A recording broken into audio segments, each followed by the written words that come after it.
I'm here with my dad, John Gillette, and I'm Luke Gillette. And today it is August 13th, 14th. 14th? Yeah, 14th. And I'm going to be interviewing him about 9/11. And so my first question is, where were you when this event occurred? So I was working in San Francisco and 555 California, which is one of the biggest buildings in San Francisco. Kind of an iconic building, and I work in finance, and so it was early, 5:30 or so in the morning, and I was on a conference call, but at our office because we're in finance, we had CNBC TVs in our office, and CNBC was on, and they kept showing, as I'm on this conference call trying to pay attention, they keep showing videos of the World Trade Center, the first World Trade Center tower with smoke coming out of it, and they were trying to figure out what it was. And I kept looking up there and starting to pay more and more attention as it went on. And I got off my conference call, and then I started listening, and they were still unsure what had happened, but I knew something strange was going on. And what was like your initial thought, or what was going through your head when you initially saw it, and what did you just think of it initially when it happened? And The stories on TV that they were telling was that a small plane had accidentally run into the World Trade Center. And so that's what everybody thought. And then as time went on, I think the big moment was when the plane flew into the second tower, and then people thought it obviously wasn't random, that a plane had accidentally run into a tower, that there was something behind it, that two planes had gone into the two towers. And then people knew there was a problem, and my initial thoughts were unconcerned. I was concerned about the people in the initial tower, but then I was much more concerned once I realized that this was somebody had targeted this, and it was still unclear. Nobody really knew for a period of time what had happened, but it became much more concerning and stressful once the second tower was hit. Did this event affect you at the time, just like in your daily life, like in your job, or just at home, or anything in your daily life? Did it affect, or was it not as much? It did. So, two things. One is so I was at the office for a while, and then once we realized that the two buildings had been targeted, and it looked like a terrorist attack, and I was working in one of the more one of the top two profile office buildings in San Francisco, I was concerned for myself, and so I went around the office and said, "I'm going home. I think everyone should go home." That was the first part. The second part was that I had our first baby, Mia, our oldest child, who at the time she was born in August. She was born August 2nd of that year, and so this was September 11th. So she was a month. I had a month-old baby, my first child, and there was obviously a terrorist attack. People, so it had an elevated level of concern for me. So I left the office. I went home. I met with Gina, and I said, "Look, there's something going on here. Big deal." And I spent time with my wife and my baby because I was concerned about what was going on in the world. Did this event directly affect you? As in, did you know anyone in the town? Yes. So when I got home, I hadn't thought about this. By the time I got home, and I was spending time with my wife and daughter, concerned about what was going on and watching TV to figure out what was happening. And I got a call from my mom, and we were talking about it, and she said that, reminding me that my good friend, high school friend, Brent Woodall, worked in one of the towers, and that at this point, both towers had been hit, and I think one of the buildings had collapsed, and so we knew it was an absolute disaster at that point. And my mom said that Brent Woodall was in one of the towers, and that his mom, because my mom was friends with his mom, and my mom said that his mom had not, they were trying to get a hold of him and hadn't heard from him. And I was very concerned at that point. and that went on for a while, and then eventually realized that he had perished in the towers. Who was the first person you was your wife or my mom? Was she the first person that you contacted when you heard about the news?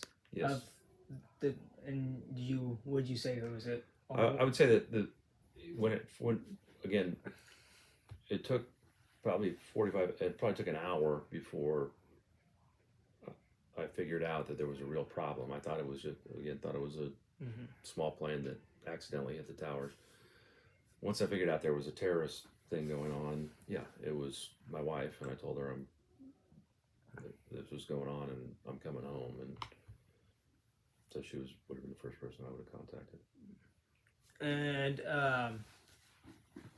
how did, like, after the event, like a little bit after, how did things change around the world, or like that things that you noticed around either the world or just in your home and just around your work and around your daily life? Did anything change like after the event? Yeah, I think it gave everybody a lot of perspective on life, because so many people knew people that had died in that attack, and I think that changes people's perspective on how they think about life and their day to day. That at any point in time you can go to work and you could never come home. That you start to think about family and the things that are most important to you, as much, take a much higher priority if they hadn't prior to that. So that's one thing, and I think that there was very much a closeness that I noticed that developed between just everyday citizens that you came across. That we were kind of all in this together, and there was a little bit more friendliness and congeniality between people that you cross on the streets and things, because we felt like we were all a group that had been attacked together, and so it created some more closeness. But I think definitely you spent more time hugging your wife or hugging your spouse or hugging your child after that happened, because you knew that at any point in time you could get up in the morning, go to work, and think that you're doing your job, and that people had done that and never come home.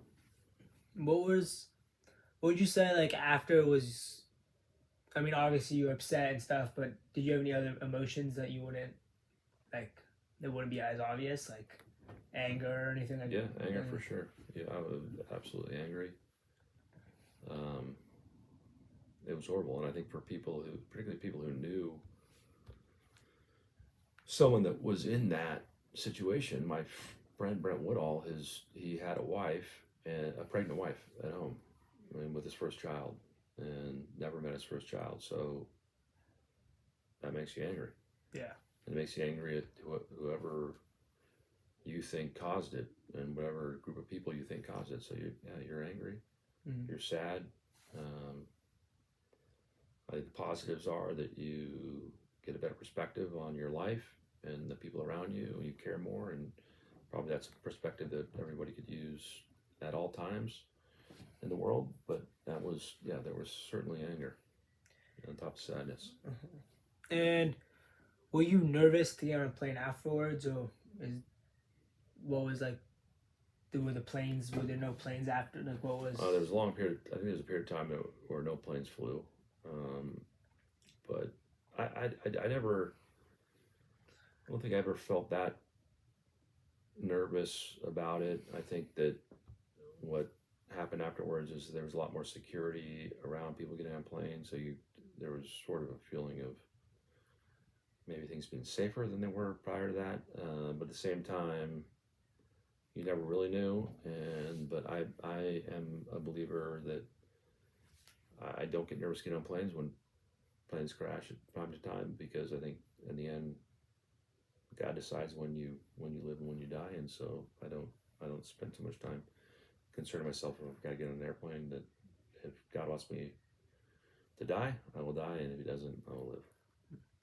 And last question: what is there anything that you think I need to know that I haven't asked about the situation, or any like perspective that you want me to know, or something that you don't think I realize or understand for the situation?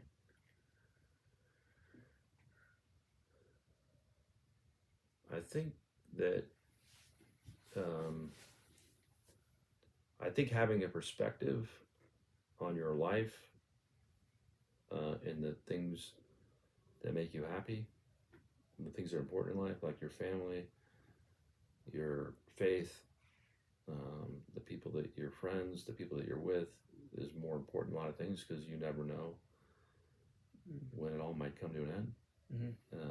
I think that was one lesson from that. Secondly, we live in the greatest country that exists, and our people will fight and do everything we need to do to protect this country. And I think you should need to respect and be patriotic about living in this country. And three, tell people you love them. The people you love, tell them you love them. Tell your friends that you love them, because you never know what's going to happen one day when people go off to work, or the day starts, and what's going to happen by the end of the day. All right. Thank you.